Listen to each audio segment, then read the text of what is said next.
पहले से ही विभा को कपड़े धोने का बड़ा शौक था। कभी नल के नीचे तो कभी तालाब के पास। अरे मेरी नीली वाली लुंगी नहीं दिख रही है। विभा की अम्मा, कहाँ रखी है लुंगी? अरे वो तो विभा ने परसों ही धोकर रखी थी आपकी अलमारी में, देखो वहीं होगी। वो ना मैंने आज धो दी, मुझे लगा कि गंदी हो गई होगी। अरे कैसे गंदी हो गई थी? उसे तो मैंने पहना भी नहीं। हे भगवान, इस लड़की के कपड़े धोने की आदत से परेशान हो गया हूँ मैं। जितना तो घर में राशन नहीं आता, उससे कहीं ज्यादा डिटर्जेंट पाउडर का खर्चा है। इसकी शादी करवा दो, शादी। जाए अपने घर में ही करे काम, फिर चाहे घर के कपड़े धोने हो या पूरे गांव के। हाँ ठीक बोल रही हो, देखता हूँ मैं कोई लड़का। वो दिन भी आ जाता है जब विभा को देखने लड़के वाले आ जाते हैं। लड़की मुझे अच्छी लगी। होने वाली सास कहती है, बेटी अगर कुछ पूछना है तो पूछ लो। वैसे तो हमारी लड़की बहुत ही शर्मीली है, जो बोल दो वो मान लेती है, इसे क्या पूछना होगा। अरे कैसी बात कर रही हो माँ, मुझे इन लोगों के घर रहना है, सवाल तो कई है। हाँ हाँ बेटा, पूछ लो ना, क्या पूछना है। आप लोगों के घर कपड़े कौन धोता है? सास का मुंह बन जाता है।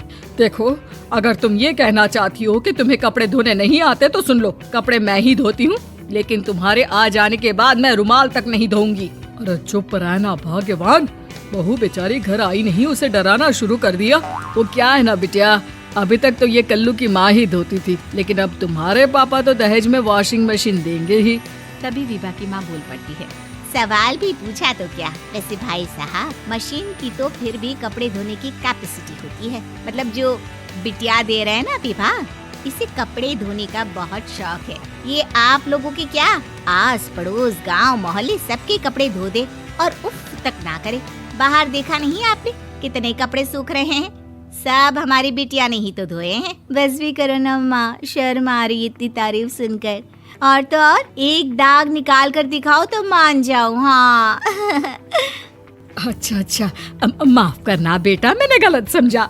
हमें तो रिश्ता बहुत पसंद है। और ऐसे जुड़ जाता है रिश्ता कपड़े धोने का शौक रखने वाली विभा का। उसकी शादी हो जाती है कोयला फैक्ट्री में काम करने वाले कल्लू के साथ। शादी के बाद अचानक विभा चिल्लाती हुई सास के पास आती है। सासू माँ, अरे सासू माँ कहाँ है आप? ये तो धोखा है, धोखा दिया आप लोगों ने मुझे। इसे ससुर के चक्कर के बारे में पता चल गया।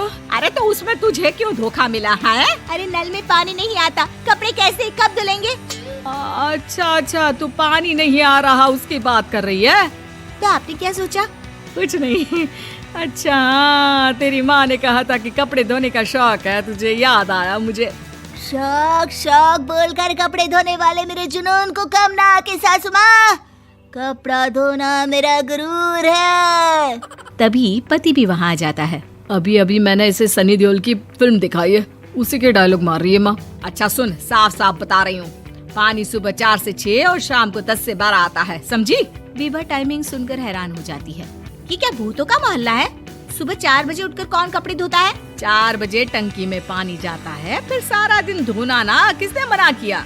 अरे कैसे बात कर रही है? 200 लीटर की टंकी में कितने कपड़े धो लूंगी मैं, सुबह ही उठ जाऊंगी मैं। अब क्या था, विभा सुबह 4 से लेकर रात के 12 बजे तक कपड़े ही धोती रहती। एक रोज सास पड़ोस से निकलकर कहीं जा रही होती है कि साथ वाली कहती है, हाँ कल्लू की माँ, जरा ये बताओ कि 2 साड़ी है, 2 ब्लाउज और एक पेटीकोट और एक नाड़े वाला लंबा कच्छा। हाँ तो?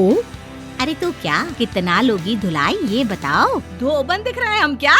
हमारे पति सरकारी नौकरी से अभी अभी रिटायर हुए हैं और बेटा सुपरवाइजर है कोयला फैक्ट्री में। धोबन समझ रखा है हमें। हाय रे कल्लू की अम्मा, माफ कर दो, वो तो मोहल्ले में यही सब बता रहे थे कि तुमने बहू को कपड़ा धुलवाने के काम में लगा दिया है। सास को पड़ोसन की बात सुनकर गुस्सा आ जाता है। वो घर पहुंचती है जहां घर के बाहर ही इतने सारे कपड़े सूख रहे होते हैं जितने कि किसी धोबन के घर पर। अरे ओ कल्लू की दुल्हन, बाहर निकल। माँ जी यहीं आ जाओ, बाथरूम में चादर धो रहे हैं हम।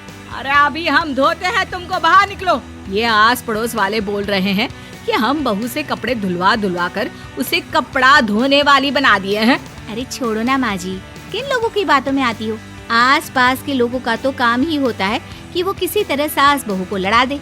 बहू सारे घर के कपड़े धोती है, ये क्या कम है? बोलिए। सास को भी लग जाता है कि वो बहू का ये संकीपन नहीं छुड़वा सकती, इससे अच्छा है कि खुद ही चुप हो जाए।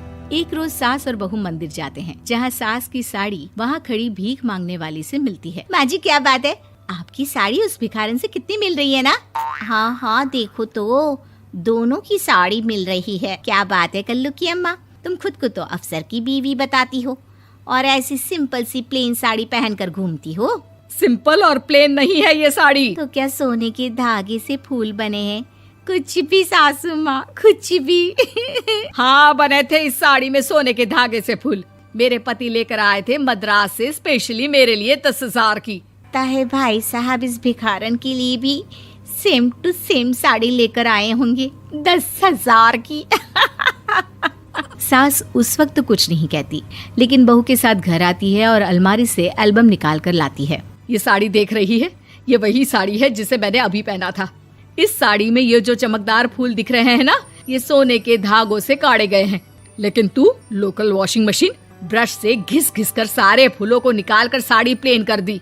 मुझे माफ कर दीजिए सासू माँ। और तो और, जब मैंने तुझे तेरी गलती के लिए कुछ नहीं कहा, लेकिन तूने तो सबके सामने मेरा मजाक ही बना दिया। क्यों? बहू को समझ में आ जाता है कि अब से उसका कपड़े धोना बंद।